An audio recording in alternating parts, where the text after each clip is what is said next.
Hi everybody, Bruce Fraser here, Legacy REIA real estate investor and secondary suite specialist. Welcome to my fourth video in the series on real estate investing.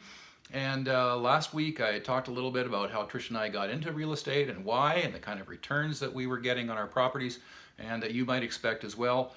And but I did mention that it's important to find a property that cash flows. So this week I just want to quickly run down the formula that you need to understand and the factors that you need to put into your calculation to determine whether a property will cash flow.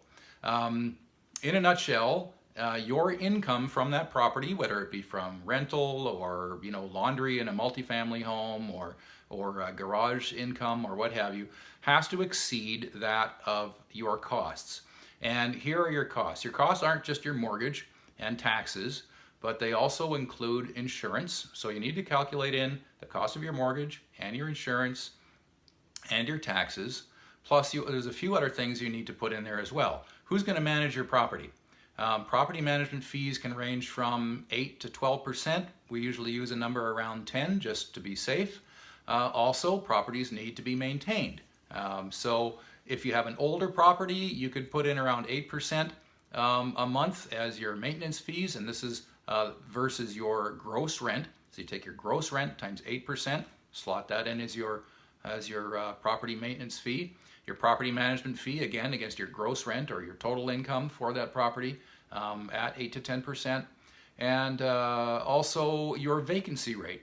Every once in a while, you might have to lose a tenant or somebody might move out and it could take you a month to re-rent the place. So Trish and I use a factor of 8% again against your gross monthly rent for that. So you have the cost of your mortgage, you have the cost of your taxes, your insurance, your maintenance fees, your vacancy rate, and your property management fee. And even if you're going to manage the property yourself, put the property management fee into your calculation, because 8 or 10 years from now, you may not want to. You may want to turn that over to somebody else. So that's it. That's basically the calculation. Generally, about a 3 to 5 ratio on rent to cost of buying. So in other words, if I bought a $500,000 house, I'd need to rent it for $3,000 or $3,200 a month in order for it to cash flow based on that conservative formula. And we always stay conservative in this business. This is a business, and it's best to stay that way and not cheat on your numbers, not force it because, oh, it's a great house. Oh, wow, it's great. Now we can do, no.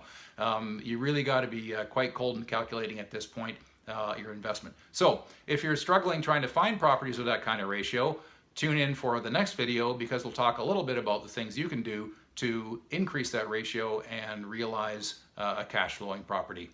Bye now.